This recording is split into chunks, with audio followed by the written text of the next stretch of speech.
ఓం శ్రీ రాధాకృష్ణ. ధర్మంగా నిజాయితీగా బ్రతికే వాళ్ళు సంతోషంగా ఉండాలి.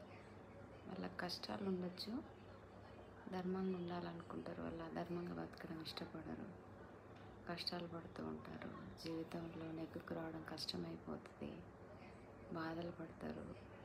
వాళ్ళు ఆ బాధతోని దిగులుగా ఉండడము, సంతోషంగా ఉండకపోవడము అట్లా ఉండదు అసలు.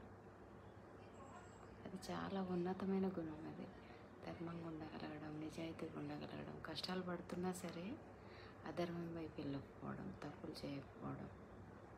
అట్లా ఉన్నవాళ్ళు ఎప్పుడు అసలు బాధపడద్దు.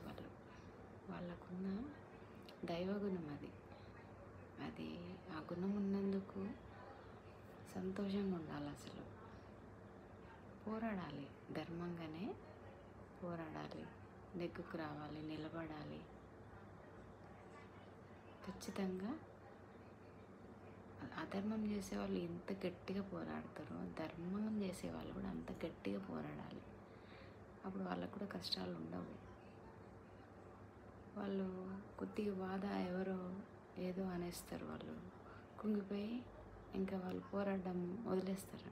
అందుకు వాళ్ళు బాధలో ఉంటారు. అసలు అట్లాంటి వాళ్ళు మనల్ని ఏమన్నా కూడా పట్టించుకోవద్దు, పోరాడాలి. అంత మంచి దైవగుణం వచ్చినప్పుడు మనము పోరాడాలి, నిలబడాలి, సంతోషంగా ఉండాలి. ఓం శ్రీ రాధాకృష్ణ.